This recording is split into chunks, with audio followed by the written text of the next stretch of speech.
اعوذ باللہ من الشیطان الرجیم بسم اللہ الرحمن الرحیم تبارک الذی بیدہ الملک وہو علی کل شیء قدیر۔ بہت برکت والا ہے وہ کہ تمام بادشاہی صرف اس کے ہاتھ میں ہے اور وہ ہر چیز پر پوری طرح قادر ہے۔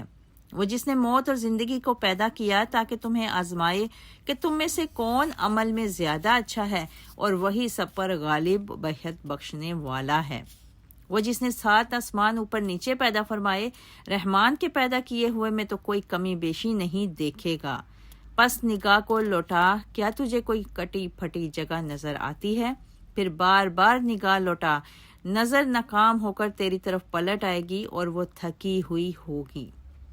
السلام علیکم ورحمۃ اللہ وبرکاتہ۔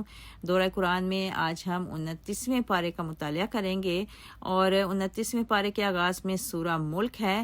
یہ بڑی بلند مرتبت صورت ہے۔ احادیث نبویہ میں اس سورہ کے متعدد فضائل مروی ہیں۔ مثلا سورہ ملک کی روزانہ تلاوت عذاب قبر سے محفوظ رکھتی ہے۔ حضرت عبداللہ بن مسعود رضی اللہ تعالیٰ عنہ کہتے ہیں کہ نبی کریم صلی اللہ علیہ وسلم کا ارشاد گرامی ہے، سورہ ملک عذاب قبر سے رکاوٹ ہے۔ سورہ ملک قیامت کے روز اپنے پڑھنے والوں کے لیے سفارش کرے گی۔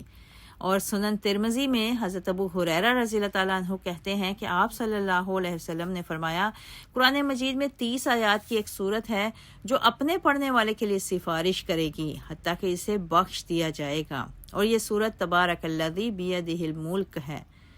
نبی کریم صلی اللہ علیہ وسلم کی ایک اور حدیث میں آتا ہے کہ سورت ملک اپنے پڑھنے والے کی مغفرت کے لیے قیامت کے روز اللہ تعالیٰ سے جھگڑا کرے گی تو اسے جہنم سے نکال کر جنت میں داخل کر دیا جائے گا۔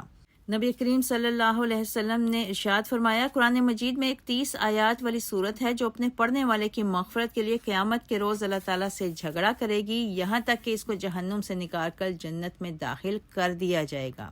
سورہ ملک میں اللہ تعالیٰ نے اپنی ذات کے بارے میں ارشاد فرمایا کہ بابرکت ہے وہ ذات جس کے ہاتھ میں حکومت ہے اور وہ ہر چیز پر قادر ہے۔ اللہ تعالیٰ فرماتے ہیں کہ ہم نے زندگی اور موت کو اس لیے بنایا ہے تاکہ جان لے کہ کون اچھے عمل کرتا ہے۔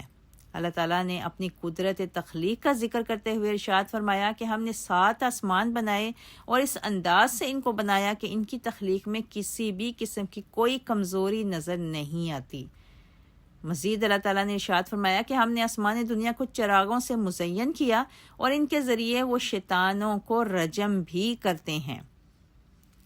دخول نار کا سبب بتاتے ہوئے اللہ تعالیٰ فرماتے ہیں کہ جب جہنمیوں کو جہنم میں ڈالا جائے گا تو جہنم کا داروغہ ان سے پوچھے گا کہ کیا تمہارے پاس ڈرانے والے نہیں آئے تھے؟ تو جواب میں جہنمی کہیں گے، یقیناً ہمارے پاس ڈرانے والے آئے لیکن ہم نے ان کو جھٹلایا اور کہا کہ اللہ تعالیٰ نے کسی چیز کو نازل نہیں کیا، اور ہم معاذ اللہ ان کو بھٹکا ہوا کہتے رہے۔ اگر ہم نے سنا ہوتا اور عقل کی ہوتی تو آج جہنم میں نہ ہوتے۔ اللہم اجرنا من النار، آمین۔ اس صورت میں اللہ تعالیٰ نے یہ بھی بتایا کہ جن لوگوں نے اپنے پروردگار کے ڈر کو اختیار کیا ان کے لیے مغفرت اور بہت بڑا اجر ہے۔ اور اللہ تعالیٰ نے اپنے بعض احسانات کا بھی ذکر کیا کہ اللہ تعالیٰ نے ہمیں پیدا کیا اور ہمیں سماعت اور بصارت اور دل بھی عطا کیے، لیکن کم ہی لوگ ہیں جو اللہ کا شکر ادا کرتے ہیں۔ سورہ ملک میں اللہ تعالیٰ نے نبی کریم صلی اللہ علیہ وسلم کو کہا کہ آپ اعلان فرمائیں کہ وہ رحمان ہے جس پر ہمارا ایمان اور بھروسہ ہے، اور لوگ عنقریب جان لیں گے کہ کون کھلی گمراہی میں ہے۔ سورہ ملک کے بعد سورہ قلم ہے، اور سورہ قلم میں اللہ تعالیٰ نے اس بات کا ذکر فرمایا کہ رسول اللہ صلی اللہ علیہ وسلم کا اخلاق عظیم ہے۔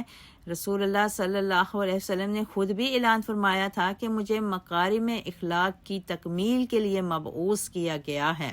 حضرت عائشہ صدیقہ رضی اللہ تعالی عنہما سے پوچھا گیا کہ رسول اللہ صلی اللہ علیہ وسلم کا اخلاق کیسا تھا؟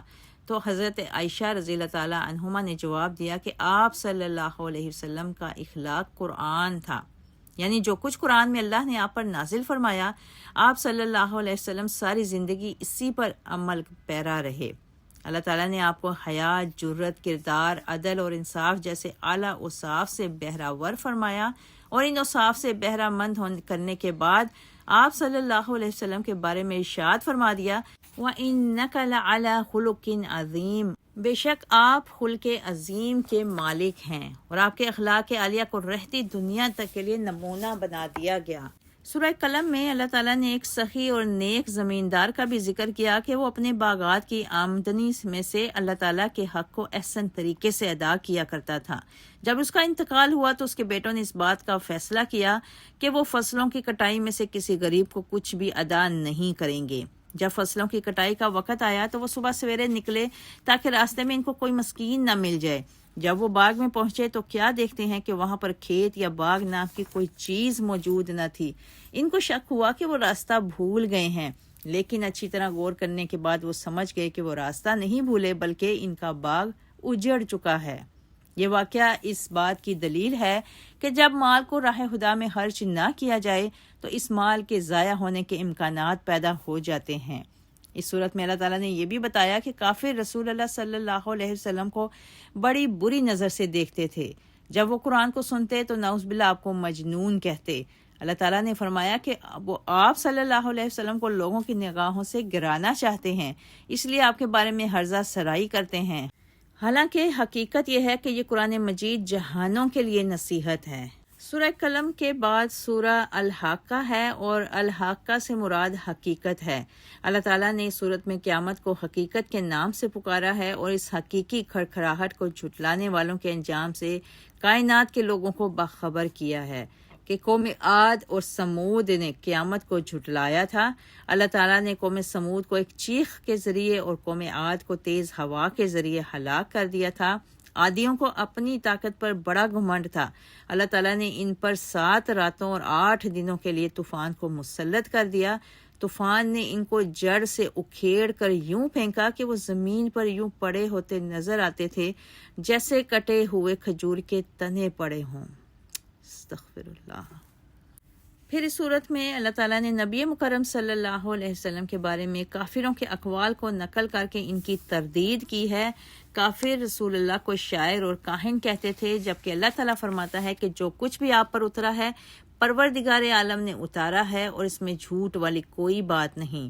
اللہ تعالیٰ اپنی ذات پر جھوٹ باندھنے والے کو کبھی فلاح نہیں دیتا، جبکہ اللہ کے حبیب صلی اللہ علیہ وسلم کے تذکروں کو اللہ تعالیٰ نے رہتی دنیا تک جاری و ساری فرما دیا ہے۔ الحمدللہ۔ سورۃ حاقہ کے بعد سورہ المعارج ہے اور اس سورت میں اللہ تعالیٰ نے قیامت کے دن کا ذکر کیا ہے کہ اس کی طوالت 50,000 سال کے برابر ہوگی۔ وہ دن ایسا ہوگا کہ مجرم کی خواہش ہوگی کہ اپنا آپ چھڑانے کے لیے اپنے بیٹے کو پیش کر دے یا اپنی بیوی اور اپنے بھائی کو پیش کر دے یا زمین میں جو کچھ ہے اس کو بطور فدیہ دے دے۔ اس دن جو لوگ عذاب سے بچیں گے ان کے اوصاف بھی اللہ تعالیٰ نے بیان فرما دیے ہیں۔ یہ وہ لوگ ہوں گے جو اپنی پاک دامنی کا تحفظ کرنے والے ہوں گے۔ یہ لوگ امانتوں اور وعدوں کی پاسداری کرنے والے ہوں گے۔ یہ لوگ حق کی گواہی پر قائم رہنے والے ہوں گے اور نماز کی حفاظت کرنے والے ہوں گے، اور یہی لوگ جنتوں کے حقدار ٹھہریں گے۔ اللہم انا اسألک جنت الفردوس واعوذ بک من النار، آمین۔ اور سورۃ معارج کے بعد سورہ نوح ہے۔ سورہ نوح میں اللہ تعالیٰ نے جناب نوح علیہ السلام کی دین کے لیے محنت کا ذکر کیا کہ سیدنا نوح علیہ السلام 950 برس تک اپنی قوم کے لوگوں کو توحید کی دعوت دیتے رہے۔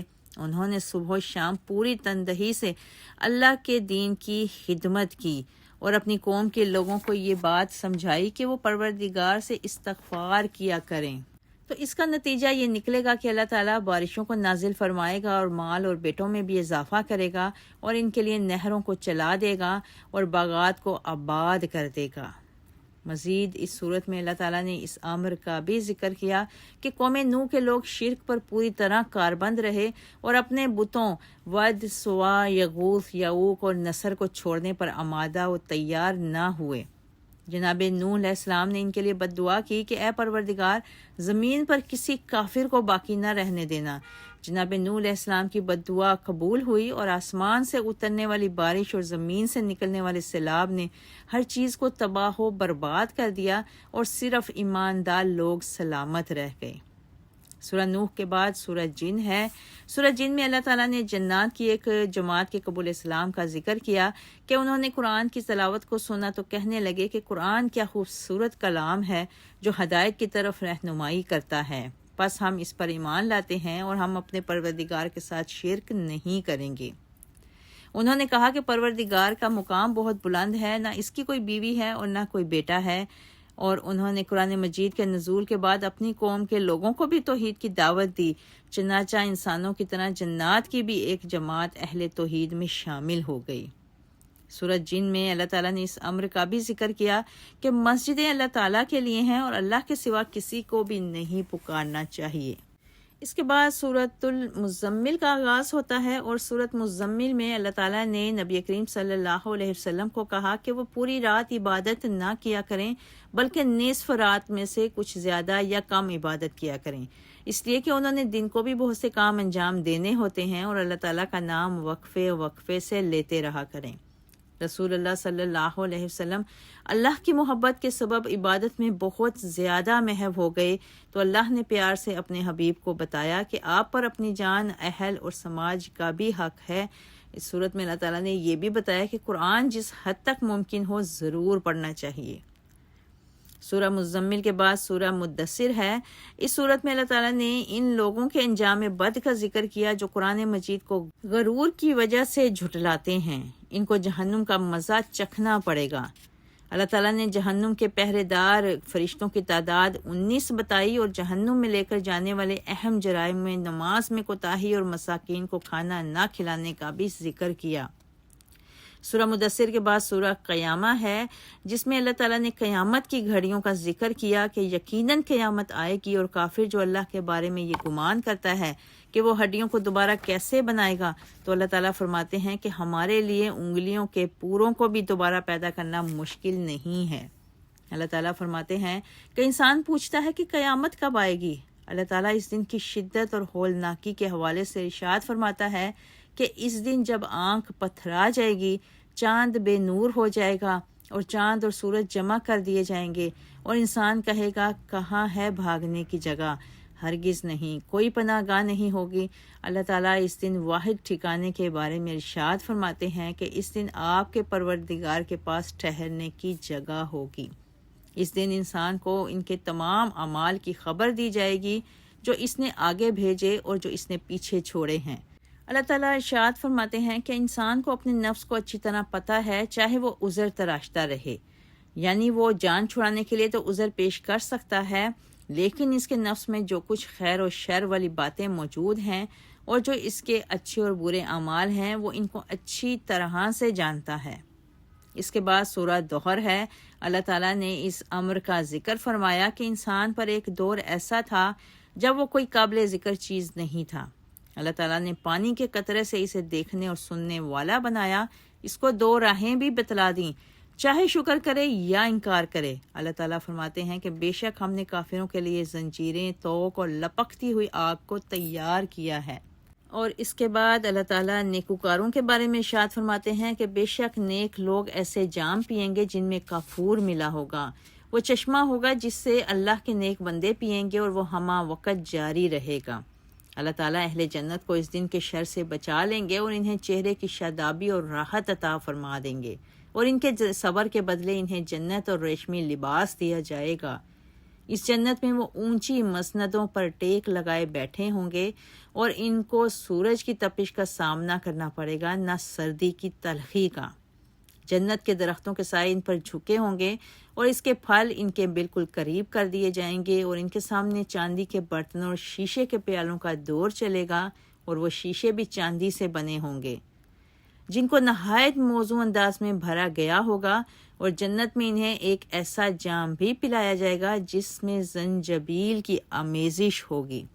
وہ ایک سلسبیل نامی چشمے سے حاصل کیا گیا ہوگا، اور ان کی خدمت کے لیے ہمیشہ خوشنما خدام گھومتے رہیں گے۔